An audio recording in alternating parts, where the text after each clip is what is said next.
1 Kings chapter 5. Now King Hiram of Tyre sent his servants to Solomon when he heard that they had anointed him king in place of his father. For Hiram had always been a friend to David.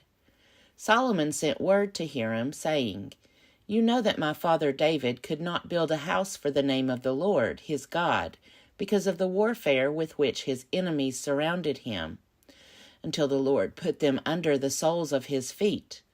But now the Lord my God has given me rest on every side. There is neither adversary nor misfortune. So I intend to build a house for the name of the Lord my God, as the Lord said to my father David, Your son, whom I will set on your throne in your place, shall build the house for my name.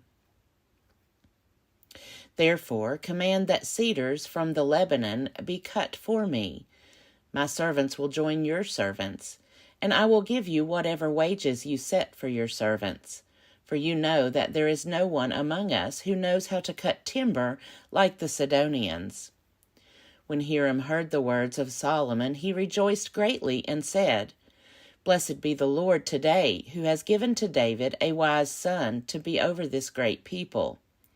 Hiram sent word to Solomon, I have heard the message that you have sent to me.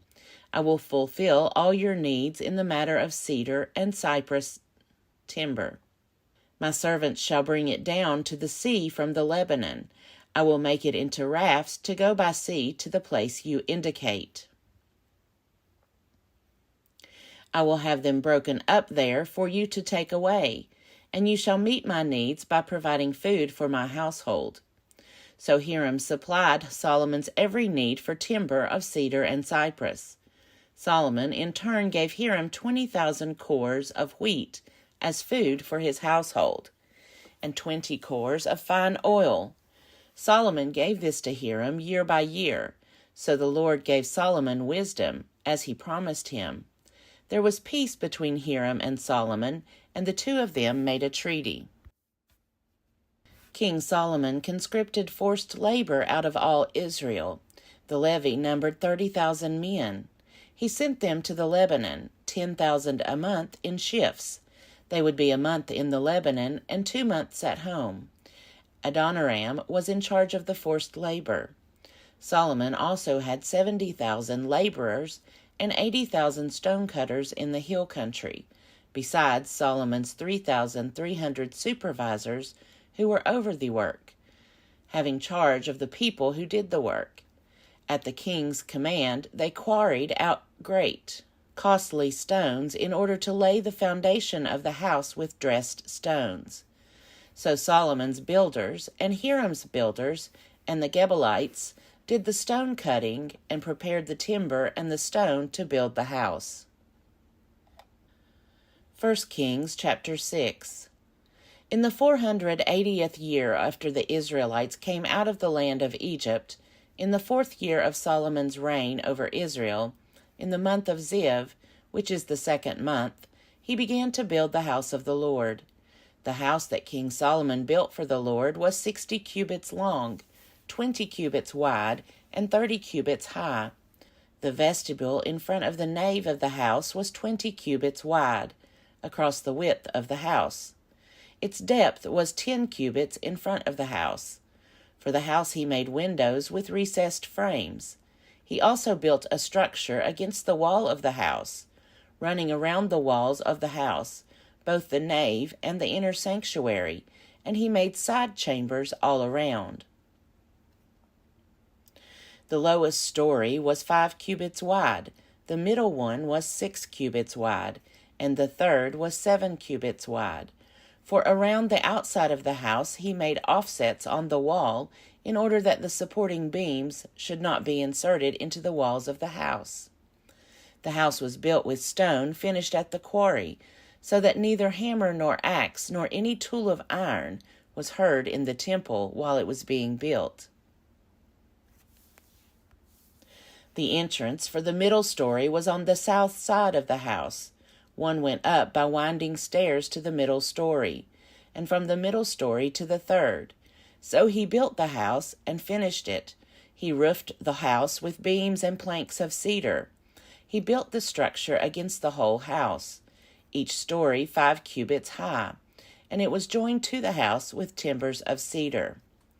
Now the word of the Lord came to Solomon, concerning this house that you are building, if you will walk in my statutes, obey my ordinances, and keep all my commandments by walking in them, then I will establish my promise with you, which I made to your father David.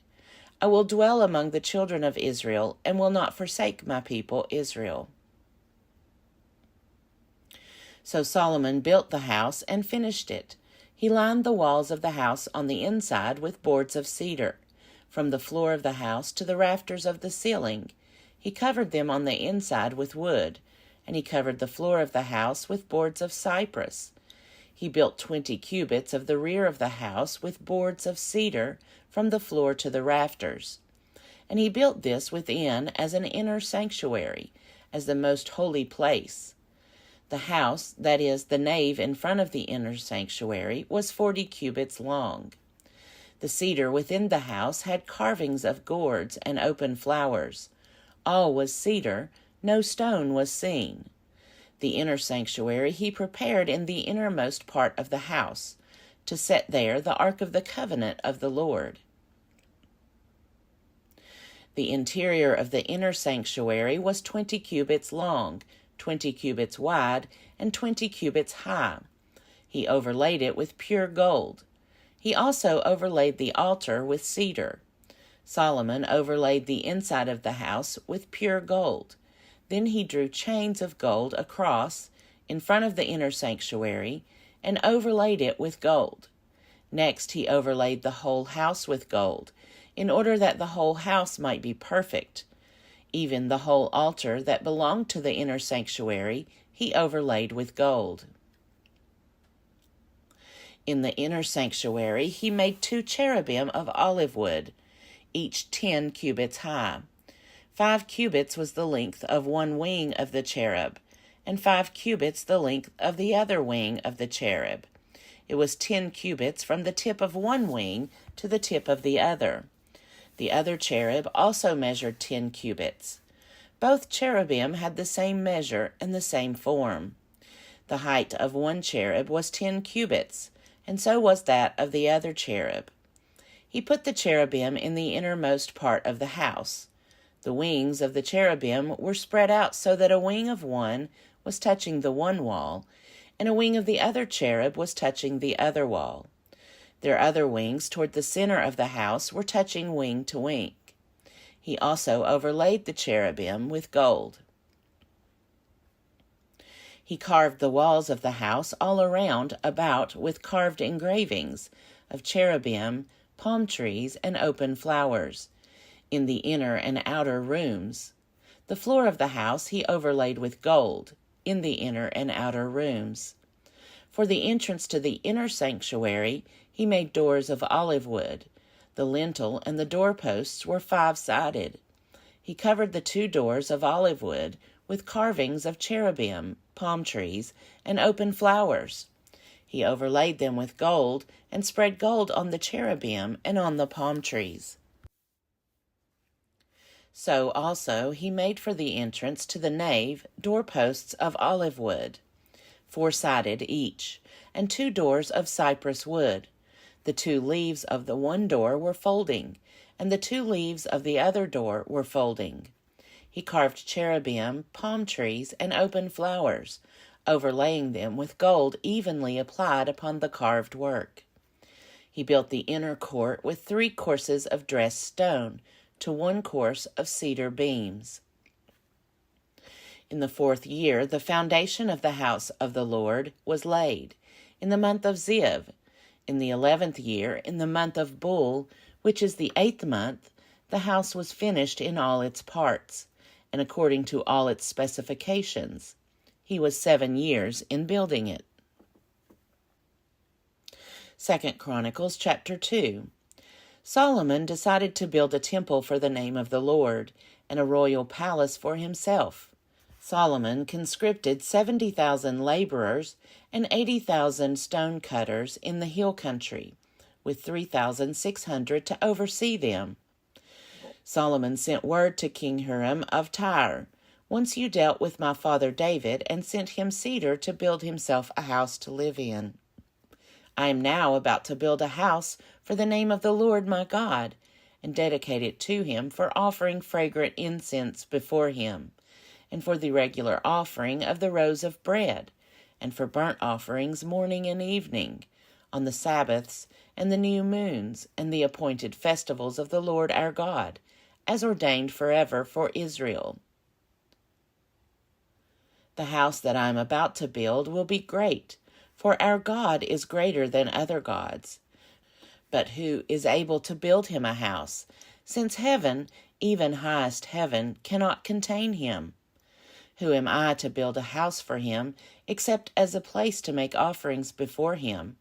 So now send me an artisan skilled to work in gold, silver, bronze, and iron, and in purple, crimson, and blue fabrics, trained also in engraving, to join the skilled workers who are with me in Judah and Jerusalem, whom my father David provided.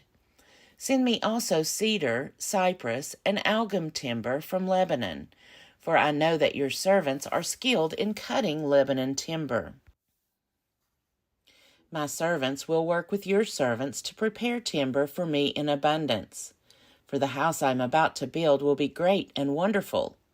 I will provide for your servants, those who cut the timber, 20,000 cores of crushed wheat, 20,000 cores of barley, 20,000 baths of wine, and 20,000 baths of oil. Then King Hiram of Tyre answered in a letter that he sent to Solomon, because the Lord loves his people, he has made you king over them. Hiram also said, Blessed be the Lord God of Israel, who made heaven and earth, who has given King David a wise son, endowed with discretion and understanding, who will build a temple for the Lord and a royal palace for himself. I have dispatched Hiram-Abi, a skilled artisan endowed with understanding, the son of one of the Danite women, his father a Tyrian.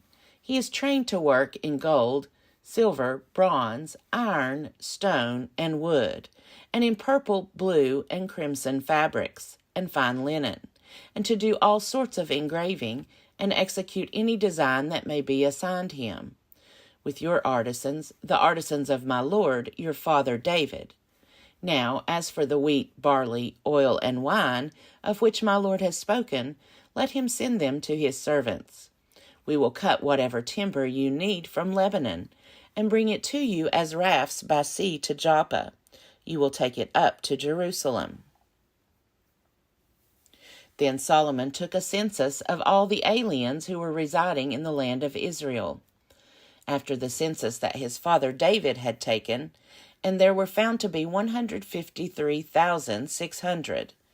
70,000 of them he assigned as laborers, 80,000 as stone cutters in the hill country, and 3,600 as overseers to make the people work.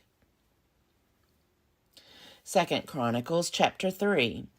Solomon began to build the house of the Lord in Jerusalem on Mount Moriah, where the Lord had appeared to his father David, at the place that David had designated, on the threshing floor of Ornan the Jebusite. He began to build on the 2nd day of the 2nd month of the 4th year of his reign. These are Solomon's measurements for building the house of God. The length in cubits of the old standard was 60 cubits, and the width 20 cubits. The vestibule in front of the nave of the house was 20 cubits long, across the width of the house, and its height was 120 cubits. He overlaid it on the inside with pure gold. The nave he lined with cypress, covered it with fine gold, and made palms and chains on it. He adorned the house with settings of precious stones. The gold was gold from Parvaim, so he lined the house with gold, its beams, its thresholds, its walls, and its doors, and he carved cherubim on the walls. He made the most holy place. Its length, corresponding to the width of the house, was 20 cubits, and its width was 20 cubits. He overlaid it with 600 talents of fine gold. The weight of the nails was 50 shekels of gold. He overlaid the upper chambers with gold. In the most holy place, he made 2 carved cherubim and overlaid them with gold. The wings of the cherubim together extended 20 cubits. One wing of the one, 5 cubits long, touched the wall of the house, and its other wing, 5 cubits long, touched the wing of the other cherub. And of this cherub, one wing, 5 cubits long, touched the wall of the house, and the other wing, also 5 cubits long, was joined to the wing of the first cherub. The wings of these cherubim extended 20 cubits. The cherubim stood on their feet, facing the nave. And Solomon made the curtain of blue and purple and crimson fabrics, and fine linen, and worked cherubim into it. In front of the house he made 2 pillars, 35 cubits high, with a capital of 5 cubits on the top of each. He made encircling chains and put them on the tops of the pillars. And he made 100 pomegranates and put them on the chains. He set up the pillars in front of the temple, one on the right, the other on the left. The one on the right he called Jachin, the one on the left Boaz.